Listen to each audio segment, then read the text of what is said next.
This week on Quality Digest Live, interpreting what people mean as opposed to what they say. Plus, how proper process management can reduce the risks in mergers and acquisitions. That and more when we come back.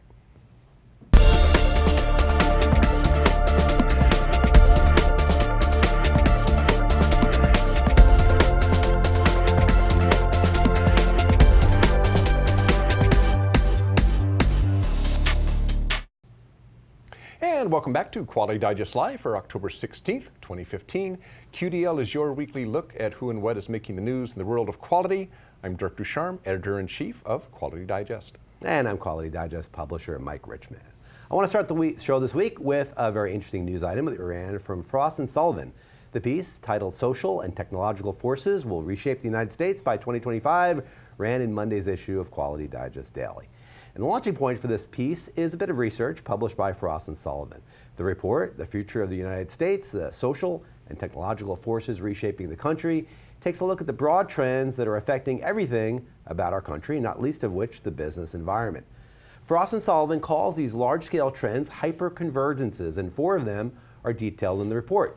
First one is the land of quantification. In just a few years, it's estimated that the world is going to have billions of connected internet devices.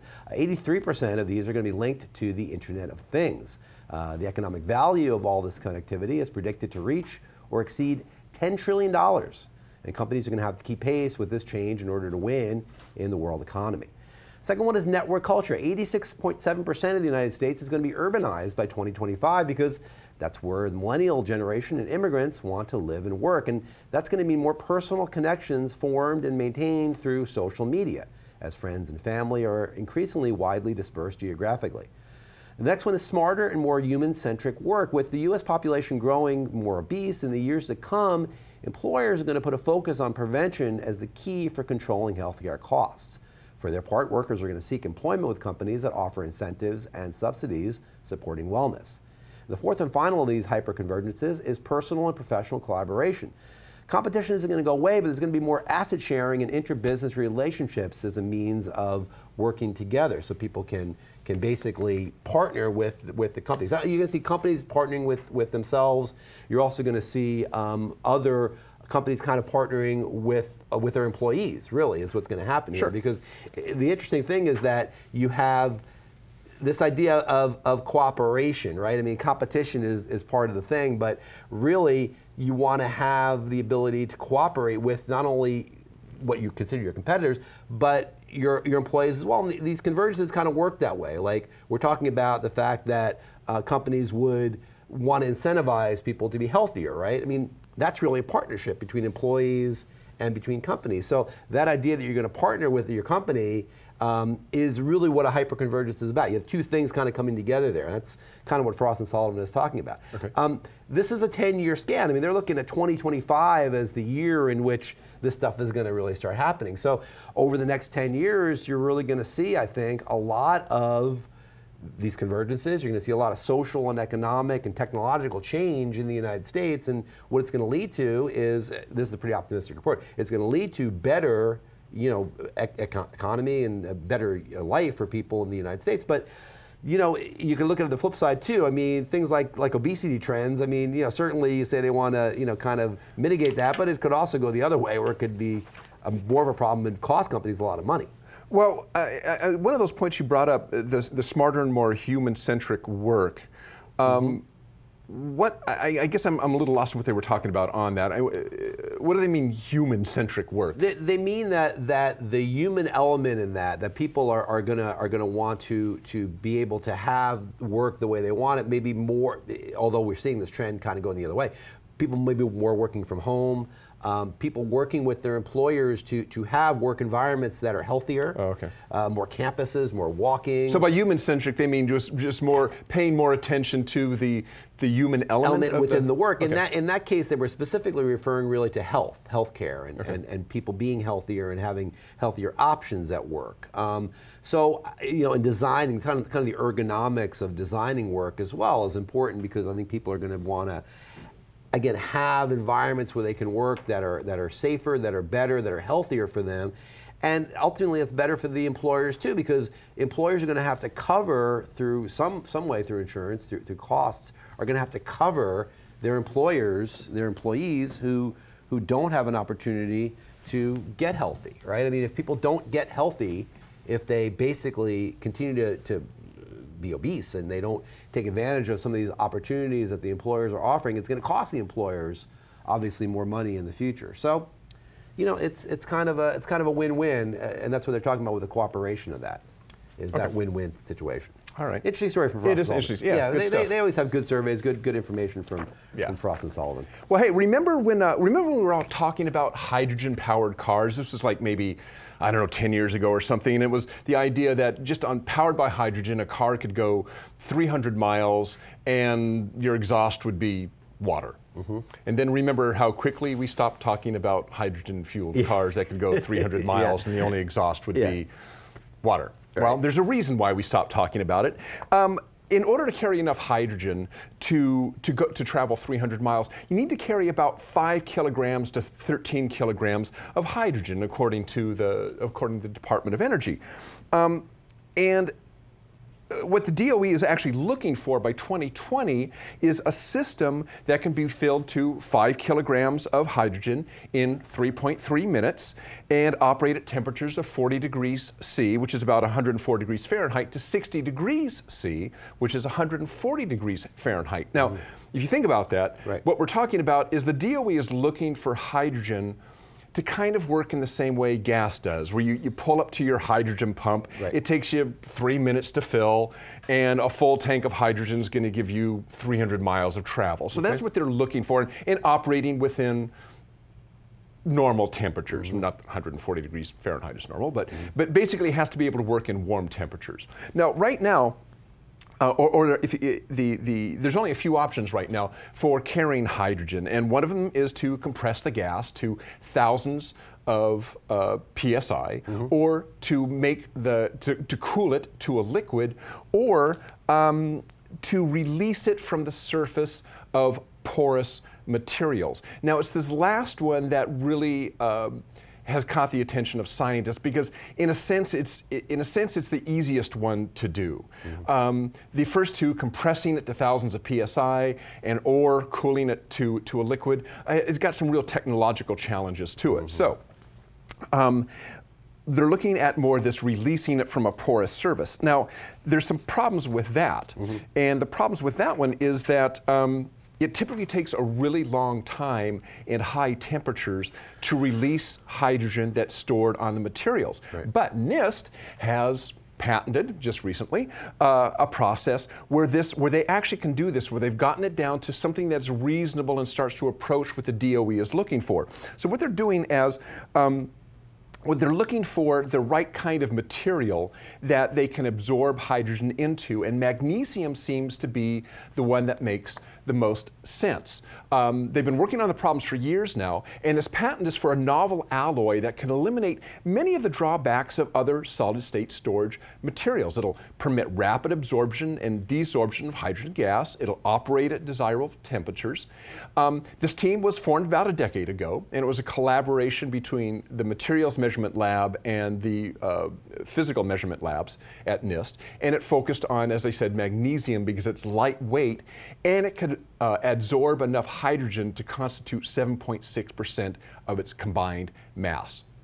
The experiments have shown that they could do this by mixing it with various other materials, magnesium along with other materials. And what they discovered, if they mixed magnesium with iron, about 0.5 millimeter thick, they found that this combination would make up about 4% of the atoms in the storage material, and it had some remarkable properties. At normal atmospheric pressure, it could become fully charged with hydrogen in 1 minute at temperatures around 100 degrees C, and discharged at around 140 to 160 degrees C. So it's close to what the DOE's target was, but not quite there. But still, it's so close now that it's looking like it's reasonable to imagine having a car that really all you're doing is pumping hydrogen into it. The hydrogen is just a gas. It just connects to a piece of molecularly bonds to a piece of material as opposed to having to be compressed or cooled down to a liquid. So it's kind of a really geeky story, and I'm not sure if you follow all that, but it's really interesting. I mean, basically they're on the verge of something that might make hydrogen-powered vehicles something feasible. That's right. You know what?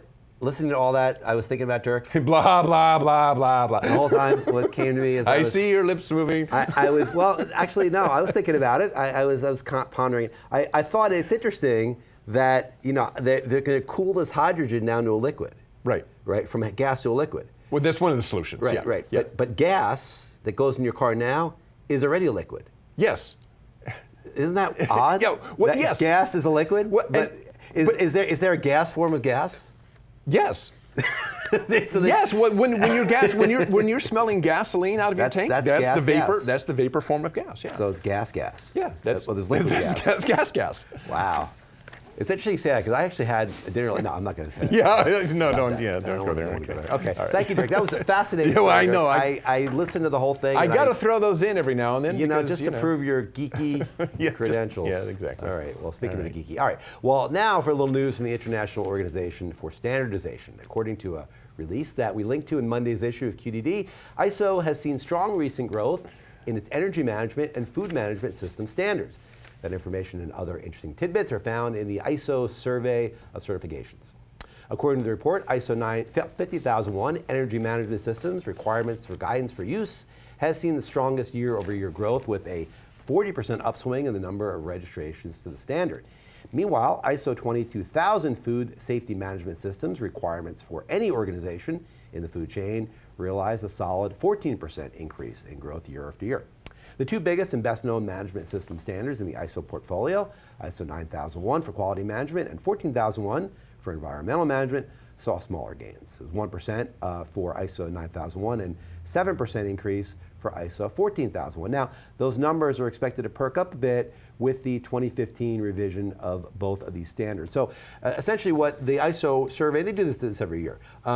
Essentially what the ISO survey of standard certifications is seeing here is that there's been very strong growth in some of these standards and not so much in the other ones, and it kind of makes sense. I mean, as they call them the more mature standards of ISO 9001 and 14001, people have been using those standards for many, many years, and there's not as many new certifications being written of those standards, but things like 50001, which is a relatively new standard, I believe it was launched in 2011, is still seeing a big ramp up, and that makes sense. Energy management, of course, is a big concern for a lot of people. So 40% growth in the number of certs written year over year is a pretty hefty increase. Yeah. And 22,000 on food management as well, increase of double digits, a good solid increase. Well, that makes sense. I mean, the Food Safety Modernization Act, I think, has spurred a lot of that growth in looking at that kind of food standards in particular. Yeah, and that's what ISO does. I mean, ISO wants to be able to have these standards in place to address real world concerns for people, and things like energy management, food safety are important to a lot of us.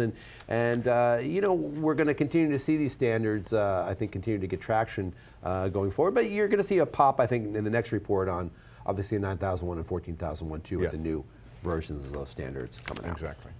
Okay, so have you ever noticed that when you suggest a change, usually a major change, to the status quo, that people's hackles go up? You start getting the "we can't do that," or "the employees will never go for that," or some other excuse. So if you suggest a change, a new set of rules, invariably someone, or maybe lots of someones, will have excuses for why you shouldn't do it. Davis Balistracci talks about this in his article, What People Say May Not Be What They Really Mean. And as the title implies, Davis is saying that the voiced reasons for change are often not the real reasons for change. Very often what's happening is that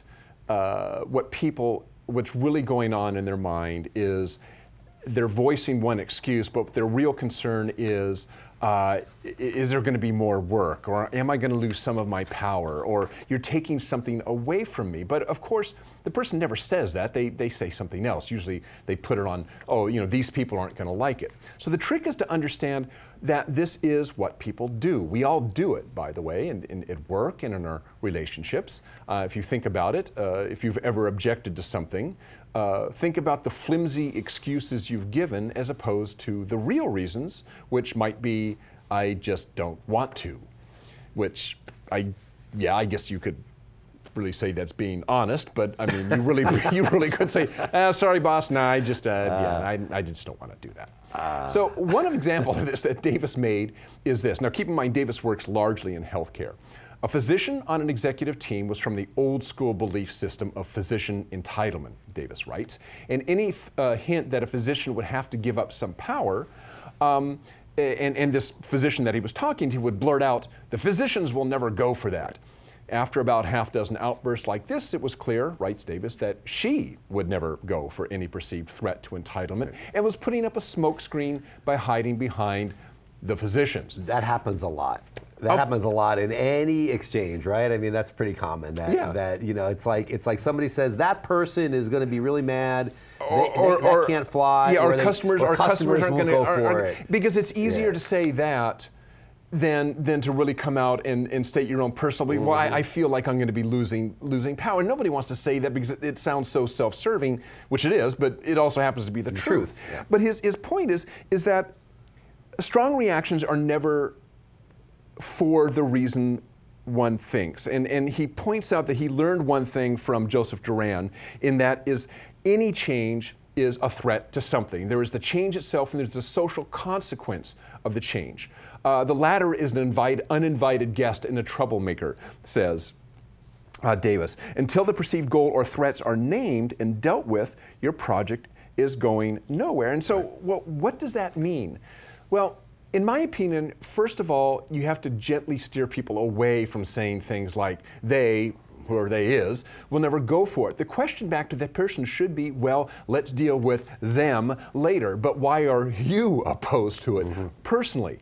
A person can only speak for themselves, and you have to learn, as a boss, as a manager, you have to learn what is bugging them. You have to get past their smoke screen of talking about some other group of people and get down to what they are really interested in, what is really bothering them. And you have to have kind of an open environment to do this, otherwise they're never going to let it out there, or you have to just intuit it. Yeah. I mean, with doctors, and like I said, he works with doctors a lot, he can pretty much intuit that, look, traditionally, and this has changed a lot, but traditionally doctors don't like to give up power, and they don't like the idea of cookbook medicine, following certain guidelines, and overcoming that sense that they're losing power as opposed to still being, the kind of the masters of the ship, is a tough sell, and it's something that you have to understand that you're doing that, even if that isn't being voiced. You have to understand that that's lurking in the background.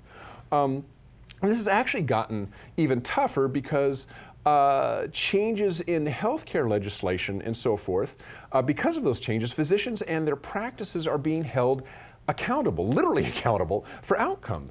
Davis writes, physicians are feeling assaulted from all directions to become more productive and increase their patient satisfaction. With the increased use of statistics, particularly statistical process control and control charts, these things are being presented to physicians in such a way that it ranks them and exposes the bad physicians. Predictably, says Davis, physicians' initial reactions are defensive to the tune of, the data are wrong, or this isn't in line with rigorous double-blind clinical trial research. So, when physicians say that, are those the real reasons, or are those just what they're saying? Excuse me right here. What Davis discovered in this latter example is that if you were to present the statistical data in a way that makes sense, and proper statistical data, if you're not familiar with it, Davis is very particular about using very basic statistics.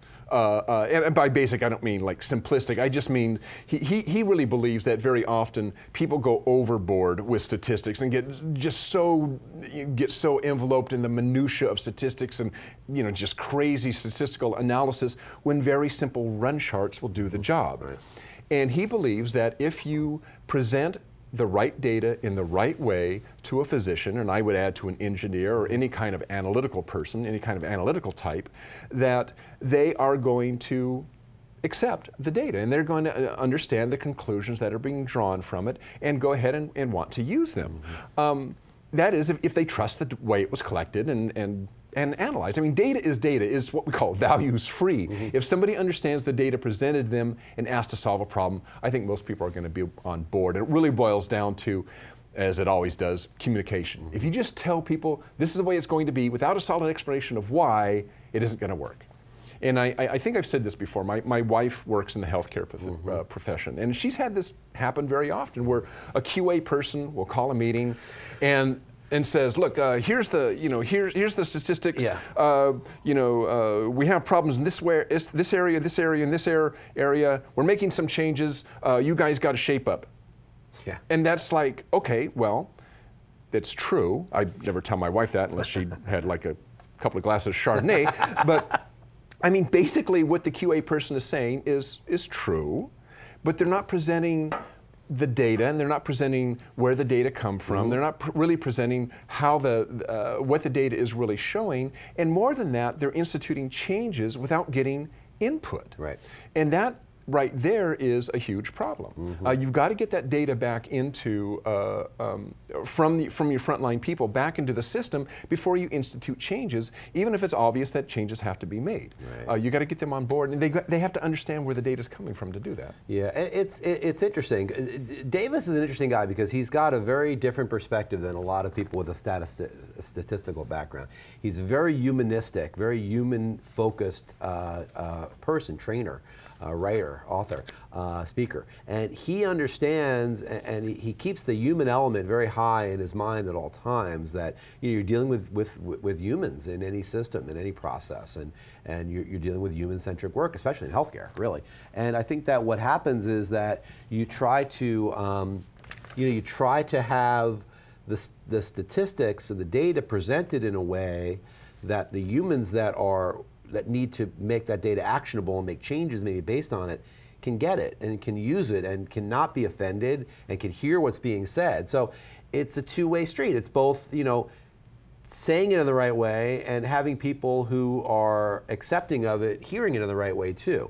And if you have those two things and you have an organization that the culture of the organization is such that people want to improve and want to hear the truth and want to have some feedback about it, rather than it being dictated to them, saying, as your wife was saying, and when the QA people come down, they kind of dictate, this is what's going on, this is what the data's saying, you guys need to do it this way. Well, it's not, there's no communication there. There's no opportunity for anybody to say, well, wait a minute, yeah, but this is what the cause of that is, and let's look at this as maybe a common cause, a system-wide cause, rather than a special cause of my shift, I screwed something up.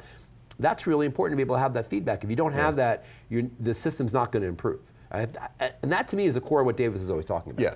I think really in his it's exactly. And by the way, if you want more from Davis, he has released the second edition of his book, his no nonsense, I should say, Data Sanity book.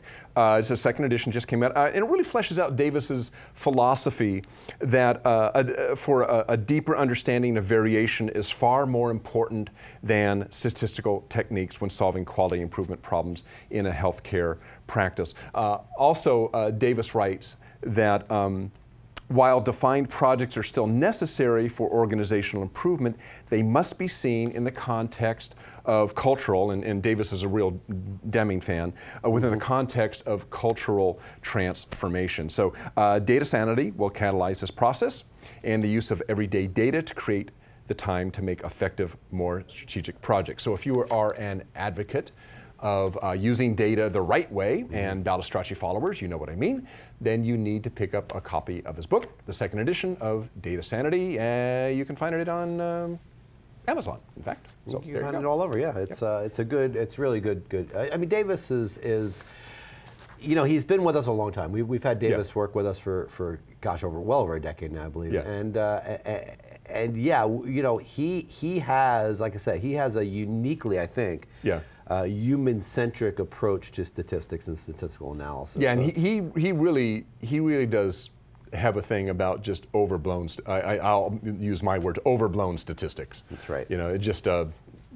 It's like, no, just Basically, all I ever see him use is, and I'm sure he uses more than that. My apologies, Davis, if you're watching this. But he just makes a really strong use of run charts. Yeah. Yes, he does. Plot the dots. Yep, plot the dots. That's his main thing. And he knows the other statistics, but he just thinks that very often, very rarely, matter of fact, Davis has told me this, very rarely does he see a real need for some of the more arcane, esoteric, esoteric SPC that we see done. Yeah, that's right. I mean, it is. It's very practical, very usable for those who are working in the field. All right, thanks, Dirk. Thanks, Davis. Okay. Well, our next feature article appeared in, I believe it was Monday's issue. I want to check this here. I think it was on Monday's issue of Quality Digest Daily. Yes, it was. Where is it on my sheet here? Well, it's you have it right there, Dirk. Yeah. It's by Shear. By Jess Shear, I believe is his name, and that appeared in Monday's issue of Quality Digest Daily. And there it is, right there. How process management can reduce mergers and acquisition risk. Appeared in Monday's issue. I'm sorry, in Wednesday's issue of Quality Digest Daily. All right. Well, Shear starts his piece with what I think is a rather depressing statistic. It was at least rather depressing to me. Depending on whose data you choose to look at, mergers fail as much as 4/5 of the time, more than 80% of the time. In some cases, a merger and an acquisition deal will fail. And by fail, he doesn't mean that those companies will necessarily go out of business. What he says is that there won't be a return of value, that shareholder value will actually go down in the course of that, at least in the short term. So mergers and acquisitions don't succeed a lot of the times. At least they don't succeed to the extent at which the managers who are going into these acquisitions would hope that they would. So the question really is why? And in Shear's opinion, the problem is that there are misalignments, there's misunderstandings, and there's disagreements between the organizations that are coming together. These organizations that are coming together often have synergies, almost always have some synergy in terms of a product mix or a market that they're serving, but there's a lot of cultural things that are going on that don't permit the merger and the acquisition to go forward smoothly. And I think the big issue, and the issue that he's talking about here, is that there's no such thing as a merger of equals. Merger of equals is a term that you hear a lot in these things, in these acquisition activities, and that's really not ever true. I mean, a merger of equals really is never a thing that actually happens. One company generally acquires the other, and there's either an explicit or an implicit acquisition that goes on there. Many times it's based on size, number of employees or sales volume, whatever it may be. One organization, or sometimes it's based on a particular product that one organization has a patent on that's highly successful, and maybe it's acquiring an older organization that might be bigger, but the new organization has more energy, has more future growth in it. So there's almost always a case of one organization has the energy and acquires the other. So merger of equals really isn't a thing. So the acquiring organization has processes that they tend to want to impose on the one being acquired. And to Shear, this is a cultural consideration that is often ignored, but it's really, really important. Alignment starts when you consider things like the respective strategies of the two companies. And he is an example in this article that I think is really, really valuable. He talks about a company in the manufacturing space, which is typical for many of these M&A acquisitions. A company that was acquired, that company that was acquired works in a high volume, low margin space. That's their sweet spot, is they do a lot of volume without a lot of margin in any one piece, but they make profit from doing that. The one acquiring them was more of a moderate volume, higher margin company, and that was their focus in terms of the market. So they had, obviously, you can see how that works. These two companies separately would have very different strategies, very different operations, very different run times, very different everythings in terms of how they did what they did to put product in the field. And bringing those together caused a lot of disconnects between those two companies. Now, something like this affects performance and how it's judged in terms of, another phrase you hear, hitting the numbers, right? I mean, what's good for one company in terms of meeting their numbers and meeting their requirements might be terrible for the other, especially, again, when you look at a high volume, low margin company versus a medium volume, higher margin company. One company might have terrible numbers that the other one says, those are great, those are the best we've ever had, right? So even things like accounting, costing, I mean, really have to come together, and you have to understand that before the M&A happens, or you're going to have huge amount of disconnects. Well, managing expectations like this and managing outcomes just like that is what Scheer is talking about. And he points out that top management on both sides of the equation, both sides of the transition, must work through these issues prior to the deal, and they must communicate the new ways of doing business to the rank and file so the transition would be smooth. I mean, it's known, again, to go back to the title, it's known as process management. It's known as laying out a process, laying out a system, and saying this is the way we're going to operate. And when you have two companies, and many times in these M&A situations, you have companies that have been out there for decades. You have two companies that have been working for decades to do things in a certain way. They come together. Now, if you just throw it together and management says, well, the people on the floor will figure it out, or in some cases what they say is, well, the better process will win. We'll be Darwinian about it. We'll see, well, whichever one works better. Well, that's not going to work. Right. I mean, it's going to cause a lot of problems, not only for the people in the field, it's going to cause a lot of problems for customers. Because customers of both companies are expecting to get stuff in a certain way. And by the way, bring the customers into those discussions too to say, hey, we're doing this and this is the way we're going to work going forward. You need a plan.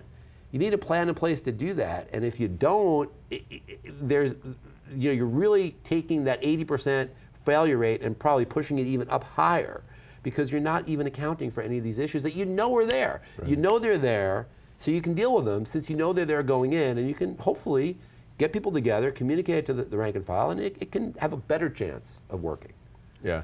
It's a hard thing, and M&A activity is very, very active right now, and it's going to happen more and more and more, but this article gives a good blueprint for how to make it work. Yeah, and some people do it right and some don't, obviously. Many don't. Many don't do it right, but it can be done right. That's the point, is it isn't some crazy alchemy. It can be done right if you bring some process management to it from the top down. All right, well, good story from Jess Scheer. Yep. That is our show for the day. That's right. For this week. Thank you all of you for joining us for this episode, and we will be back next week. Next week, Friday. Yeah, another great week as always of QDD starting on Monday. We'll be back here on Friday with another great episode of QDL. We have a guest next week, so check that one out. Oh, that's right. Who do we have? Chad Keimel will be on. Oh, Chad Keimel. Yeah, okay. to talk about Omnex and a webinar we're doing with them in a few weeks. So look out for that. And I have to, because I did it last week and it worked, so I have to say again, good luck to my Metsies. Right, that's right. The Mets beat the Dodgers yesterday, so they're going on to the NLCS against the Cubbies, the Mets and the Cubs. That'll be a great one. And hopefully next week we'll be saying good luck to the Mets in the World Series. So look out for that. So have a great weekend. Have a great weekend. So long. We'll see you. Bye.